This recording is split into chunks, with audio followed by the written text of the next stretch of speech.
감사하신 하나님, 이 아름다운 봄날에 주님 앞에 함께 모여 예배드릴 수 있도록 인도하시니 감사합니다. 화려한 모든 모습들 가운데서 우리가 분명 바라봐야 할 것이 무엇인지 알게 하시고 이 시간 말씀을 통하여 우리의 삶을 되돌아보며 하나님을 따라 나아가는 그 길이 기쁜 길이 되도록 인도하여 주옵소서. 예수님의 이름으로 간절히 기도드립니다. 아멘.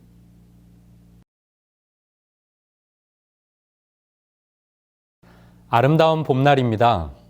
여세 동안 분주한 중에 살았지만 다시 맞은 이 안식일에 온 땅에 펼쳐놓으신 하나님의 사랑에 감사로 반응하시길 바랍니다. 아주 오래된 이야기입니다. 굉장한 부자인 아버지가 있었습니다. 그는 가난한 사람들이 어떻게 사는가를 보여주려고 어린 아들을 데리고 시골로 갔습니다.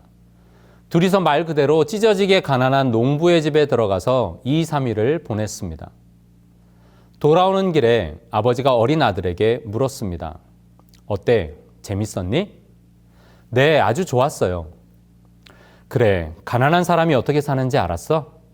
네, 아빠. 아버지는 질문을 이어갑니다. 그래, 무얼 배웠니? 아들이 대답하기를 우린 개가 한 마리뿐인데요. 그 집에는 4마리나 있었어요. 우린 수영장이 마당에 있는데 그 사람들에겐 끝없는 개울이 쫙 놓여 있더라고요. 우리 정원에는 별 모양 유리 조각품이 달린 수입산 전등이 있는데 그 사람들에겐 밤하늘 별들이 총총히 빛을 내뿜었어요. 우리 집 잔디밭은 앞마당에만 있는데 그들에겐 지평선 너머까지 끝이 없었고요. 우리는 작은 땅 안에서 사는데 그 사람들은 넓은 들녘에 둘러싸여 있었지요. 우리 집에서는 하인들이 우리를 도와주는데 그 사람들은 서로를 도와주었어요. 우린 음식을 마트에서 사 먹는데 그 사람들은 직접 길러 풍성하게 먹더라고요. 우리 집은 담장으로 둘러싸여 있는데 그 사람들은 친구들에게 쌓여 있었어요. 아버지는 망연자실을 할 수밖에 없었습니다. 근데 그때 어린 아들이 마지막으로 쐐기를 박습니다. 아빠 고마워요. 우리가 얼마나 가난한가를 알게 해줘서요. 지난 한 주간 하나님께서 내 앞에 그리고 내 안에 펼치신 일상을 통해 나는 무엇을 보았습니까? 부자 아버지와 아들의 시골 체험기 같은 경험은 혹 있으셨나요? 생각해보면 같은 것을 보는 것과 같은 것을 보는 것은 다르다는 것을 다시금 깨닫게 됩니다. 오늘 말씀의 제목이 붉은 깃발을 바라보라입니다. 봄철에 붉은색 하면 혹시 생각나는 것 있으신가요? 아마 서로 떠올린 것들이 동일하지는 않을 것입니다. 봄철에 빛깔 좋은 딸기, 방울토마토, 동백꽃, 금낭화 등 같은 하늘 아래에서 같은 계절을 살고 있지만 각자의 삶에서 우선순위가 다르고 관심사가 다르고 아픔이 다르고 기쁨이 다르고 그리고 기도 제목도 서로 다른 그런 시간을 지나고 있겠죠. 하지만 안식일이 되면 우리의 서로 다른 것들이 하나님의 이름 아래에서 연합하고 조화로울 수 있음에 감사드립니다. 대면이든 비대면이든 한 장소에 모여 한 성령의 인도를 따라 같은 하나님께 같은 믿음을 가지고 기도하고 찬양할 수 있다는 그 사실 하나만으로도 참 감사합니다. 이스라엘 백성들의 역사를 생각해 보면 그들은 이집트를 탈출한 이후에 하나의 운명 공동체로 살아가야만 했지만 그 속에서도 각기 다른 삶을 살았다는 것을 알게 됩니다. 무엇보다 신앙에 있어서 믿음에 있어서 그들은 서로 달랐습니다. 하나님께서는 그들이 하나 되기를 원하셨습니다. 금송아지 앞에서 행했던 잘못된 예배에서도 이방 민족들의 현란한 문화의 유혹에서도 거친 광야의 어려운 삶의 현장에서도 매일의 도전과 과업과 시험에 직면할 때마다 하나님의 은혜의 언약 아래에서 바르게 하나 되기를 원하셨습니다. 오늘 우리의 생활 속에서도 하나님은 동일한 것을 원하십니다. 잠시 시대의 소망의 말씀을 묵상해 보시겠습니다. 세상의 모든 것들이 흥분 상태에 있다. 때의 징조는 불길하다. 다가오는 사건들은 그 앞에 그늘을 들이운다. 하나님의 성령은 세상에서 떠나고 있으며 바다와 육지에서 재난이 꼬리를 물고 일어난다. 태풍, 지진, 화재, 홍수, 그리고 온갖 부류의 살인사건이 일어난다. 누가 미래를 알 수 있는가? 어느 곳에 안전이 있는가? 인생에게나 이 세상에 있어서 아무 곳에도 안전의 보증은 없다. 사람들은 그들이 선택한 깃발 아래로 신속하게 정렬하고 있다. 그들은 들뜬 기분으로 그 지도자들의 움직임을 기다리며 바라보고 있다. 거기에 우리 주님의 나타나심을 기다리며 바라보며 일하고 있는 자들이 있다. 다른 계급의 사람들은 첫 대반역자가 지도하는 대열로 전락하고 있다. 지옥을 피하고 하늘을 얻어야 한다고 마음과 심령으로 믿는 사람들은 드물다.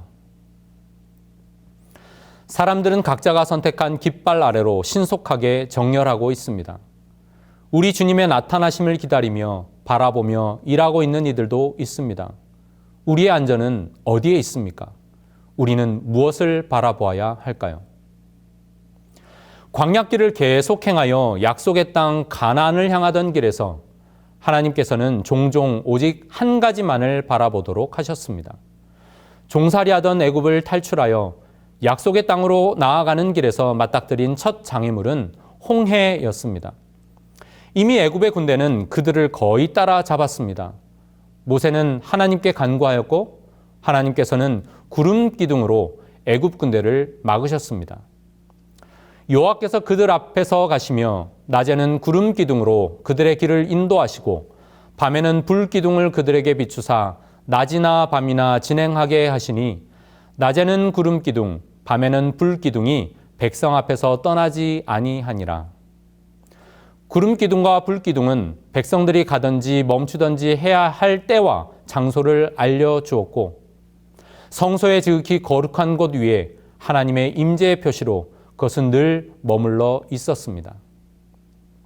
그러다가 호르마를 지나 홍해길을 따라 에돔 땅을 우회하려 할 때 길 때문에 백성들은 마음이 상합니다. 그들은 하나님의 임재하심과 인도하심에도 그것을 바라보지 않고 불평하고 원망합니다.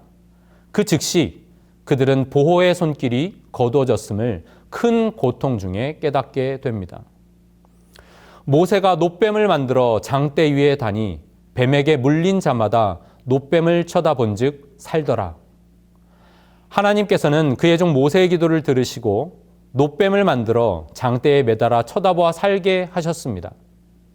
이 놋뱀은 우리를 위해 죄가 되신 십자가의 예수 그리스도를 상징하는 것이었습니다.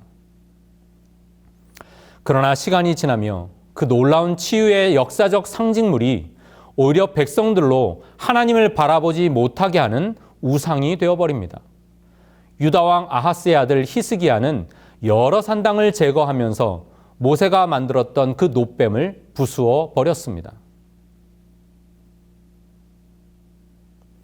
정말 보아야 할 것을 마음에서 잃어버리고 눈에 보이는 그것만을 숭배했던 백성들의 연약함을 우리는 봅니다. 이제 가나안 지경에 이르렀을 때 그들이 주목하고 확인해야 할 것이 하나 남아 있었습니다. 그것은 무엇이었을까요? 가나안 땅에서의 첫 승리 어디입니까? 네, 바로 여리고성입니다. 가나안 점령을 위한 첫 교두보 역할을 하는 곳이 바로 여리고라고 군대 장관인 여호수아는 확신했습니다. 여호수아가 하나님께 받은 지시는 여호수아 6장에 기록되어 있습니다. 여호와께서 여호수아에게 이르시되 보라 내가 여리고와 그 왕과 용사들을 너의 손에 넘겨주었으니 너희 모든 군사는 그 성을 둘러 성 주위를 매일 한 번씩 돌되 엿새 동안을 그리하라. 제사장 7은 7 양각 나팔을 잡고 언약궤 앞에서 나아갈 것이요 7째 날에는 그 성을 7번 돌며 그 제사장들은 나팔을 불 것이며 제사장들이 양각 나팔을 길게 불어 그 나팔 소리가 너희에게 들릴 때에는 백성은 다 큰 소리로 외쳐 부를 것이라. 그리하면 그 성벽이 무너져 내리리니 백성은 각기 앞으로 올라갈지니라 하시매. 이스라엘 백성들의 이 모습은 누구도 보았을까요? 네, 여리고성 사람들도 보았습니다. 무장한 자들이 앞서고 그 뒤로 양각 나팔을 든 제사장 7이 뒤따릅니다. 그리고 또 뒤따르는 무장한 자들 바로 앞에 무언가를 지고 가는 것이었습니다. 그 뒤로는 이스라엘 백성들이 한마디도 하지 않고 조용히 따랐습니다. 여리고성 사람들의 귀에는 하루에 한 번씩 그 거대한 행렬의 발자국 소리와 함께 제사장들의 양각 나팔 소리만 들려왔습니다. 한편 이스라엘 백성들은 여리고성을 미리 탐지했던 두 정탐꾼들의 보고 내용을 기억하고 있었습니다.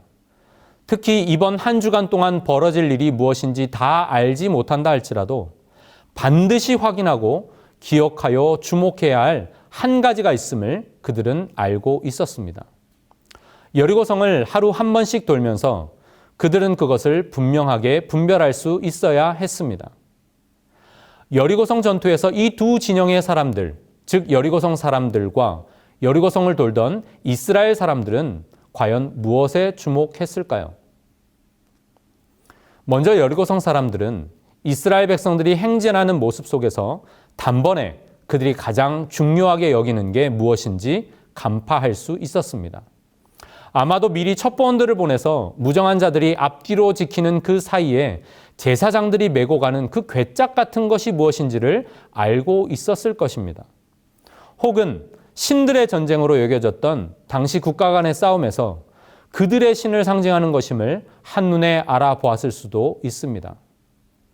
그것은 이스라엘의 신, 여호와 하나님과 그 백성이 맺었다고 하는 언약을 담은 언약궤였습니다. 그들의 여호와가 그들과 함께 하고 있고 그 놀라운 여호와께서 그들을 애굽 땅에서부터 구원하여 그곳까지 그 길고도 오랜 여정을 이끌어 왔다는 사실 또한 그들은 알게 되었습니다. 말하자면 여리고성의 온 백성들 중에서는 여호와 하나님에 대한 공부가 한창이었을 것입니다. 그들은 이스라엘 백성의 행진으로부터 그 어떤 사람의 목소리도 들을 수 없었습니다. 다만 울려 퍼지는 양각 나팔 소리와 함께 하나님과 그 백성의 언약에 주목할 수밖에 없었습니다. 전쟁 때 주로 사용하던 은나팔이 아니라 양각 나팔을 사용하도록 여호와 하나님께서 명하셨다는 사실에 그들은 놀랐을 것입니다. 왜냐하면 이 양각 나팔은 보통 전쟁 때 사용하는 요벨이라고 불리는 은나팔이 아니었기 때문입니다. 그것은 순양의 뿔로 만든 나팔로서 본래 용도는 회중을 불러 모으거나 어떤 사람의 출현을 알리거나 희년이 돌아왔다는 것을 알릴 때에 주로 사용되었습니다. 즉 여리고 전투에서는 은나팔이 아니라 양각 나팔을 사용하게 하신 것은 이방 세력에 대한 그리스도 복음의 승리를 예표하는 하나의 행위일 수 있기 때문입니다. 자, 그렇다면 이스라엘 백성들은 무엇에 주목했을까요? 네, 그렇습니다. 두 정탐꾼을 숨겨준 여리고성의 기생 라합의 집 위치를 그들은 확인해야 했습니다. 말로만 듣던 그녀의 집이 어디인지, 약조대로 달아맨 붉은 줄이 어느 창가에 달려 있는지 그들은 매일매일 확인해야 했습니다.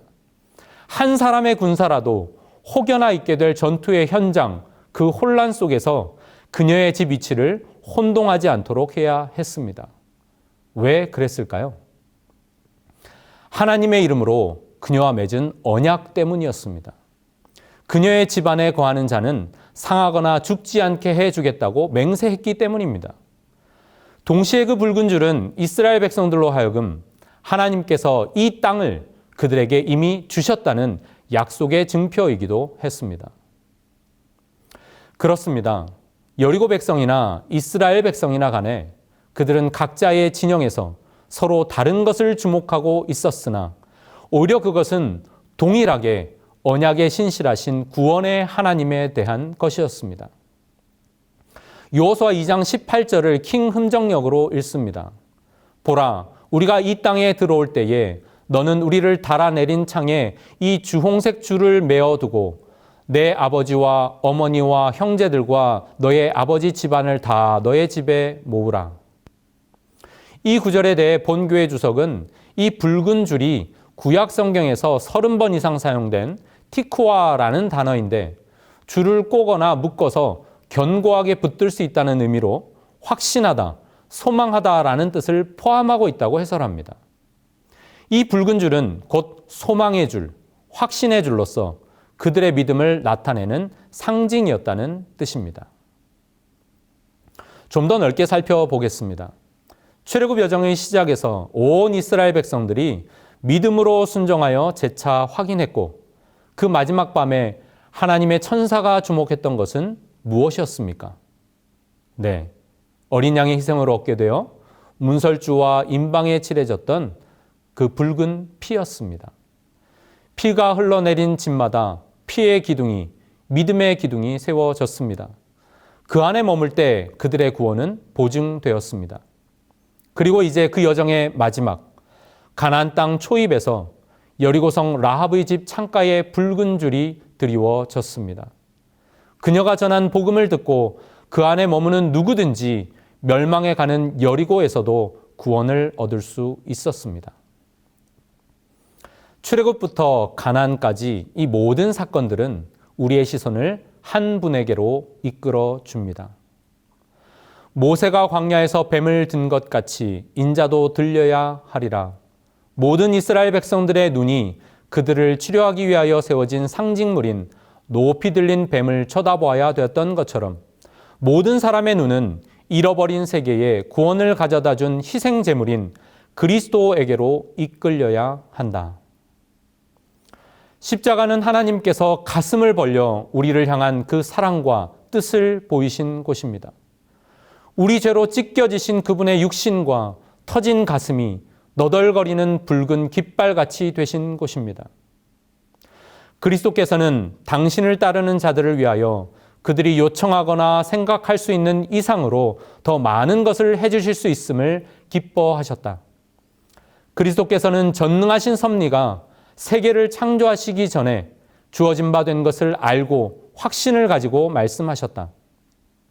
전능하신 성령으로 무장한 진리가 악과의 투쟁에서 승리를 얻을 것이며 피 묻은 깃발이 당신의 추종자들 위에 의기양양하게 휘날리게 될 것을 예수께서는 아셨다.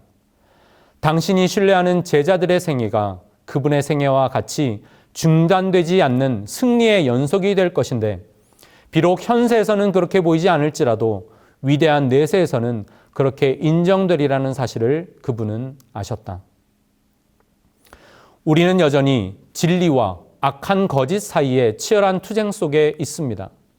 그런 우리의 삶이 홍해와 같은 큰 위기를 만나거나 불기둥, 구름기둥이 머물던 성소를 중심으로 우리의 일상의 삶을 살거나 불순종으로 치명적인 질병의 고통 중에 있을 때에나 가난 거의 다다라서 전쟁을 치르는 중에 있을지라도 우리의 눈을 이끌어 붉은 깃발을 바라보게 하시는 하나님의 마음을 깨달아 그렇게 순종할 수 있기를 기도합니다.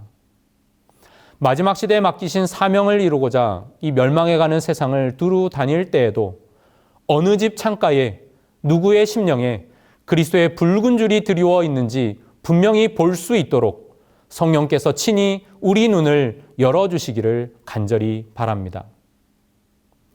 마가복음 9장의 변화산 사건 동안 산 아래에서 있었던 일을 가만히 생각해 보십시오.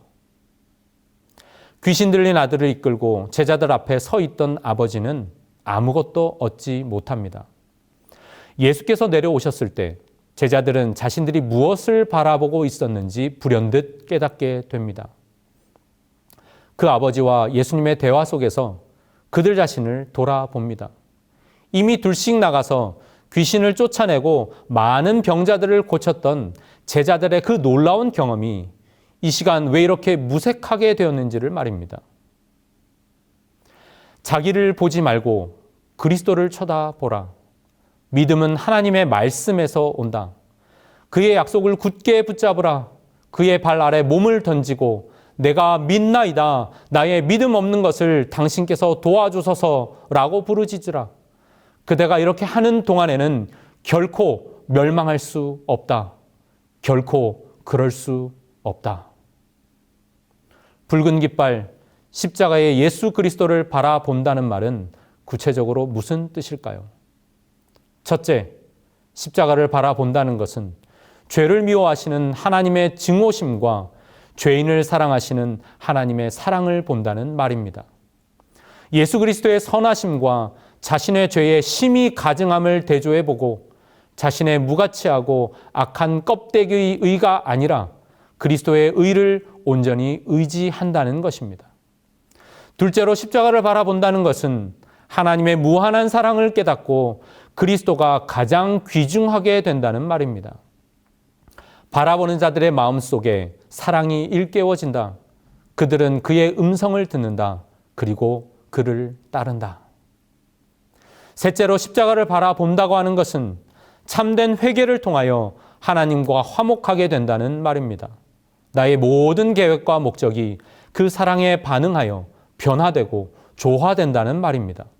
사상이 향상되고 마음이 순결하게 되고 품성이 변화될 것입니다. 넷째로 십자가를 바라본다고 하는 것은 한 영혼, 즉 나 자신뿐 아니라 나의 이웃, 다른 영혼의 가치를 바르게 평가할 수 있게 된다는 말입니다. 사도행전은 기록하기를 십자가의 빛을 통해서만이 인간 영혼의 참 가치를 평가할 수 있다고 말했습니다. 마지막으로 십자가를 바라본다고 하는 것은 그분과 동역자로 일하며 나의 심장이 그리스도의 크신 심장과 같은 박자로 뛰게 된다는 말입니다. 나의 공포는 기쁨으로, 의심은 소망으로 변하며 감사하는 마음이 솟아오르게 됩니다. 돌 같은 마음이 부수어지면 사랑의 조수가 심령에 밀려 들어와서 그리스도가 내 마음에 계시며 영생하도록 솟아나는 샘물이 되십니다. 이제는 자아를 버리고 그리스도를 위하여 받는 고난을 견디며 기쁨으로 감당하게 된다는 말입니다. 그리스도와 성령께서는 그에게 임하신다. 그는 영혼들을 그가 반드시 찾아야 할 사람들처럼 바라본다. 그는 갈바리의 십자가에 그의 눈을 고정시켜 높이 달리신 구주를 바라보고 그분의 은혜를 의지하며 그분께서 끝까지 그의 방패와 힘과 능력으로 그와 함께 하시리라는 사실을 믿으면서 하나님을 위하여 일한다. 그는 하나님의 사랑의 보증이 섞인 초청과 호소로서 영혼들을 예수께로 인도하고자 노력한다. 그러므로 하늘에서는 그를 부르심을 입고 빼내심을 얻고 진실한 자들로 계수한다. 아시시의 프란치스코는 하나님을 진실로 쳐다보십시오 라고 말했습니다. 하나님과 진실로 마주해야 합니다. 모세가 바위 틈에서 하나님을 대면하였을 때 그에게서 광채가 임하였던 역사를 기억하면서 오늘 하나님 앞에서 오래 머무를 수 있는 우리가 되기 바랍니다. 본질을 볼 수 있는 눈을 달라고 기도합시다. 나의 욕심으로 잠시 유보되었던 주께서 내게 맡기신 사랑하는 이들과 그 일들을 돌아봅시다.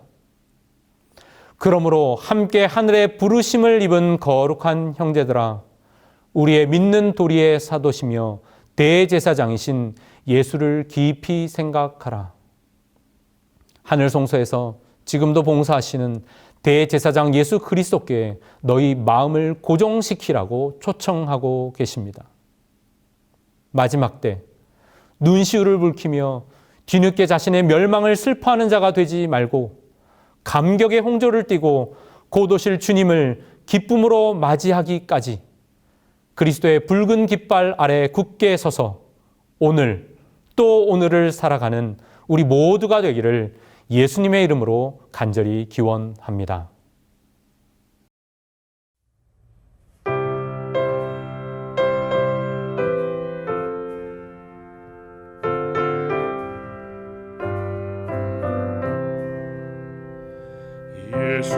예수만 바라보세 예수만 쳐다보세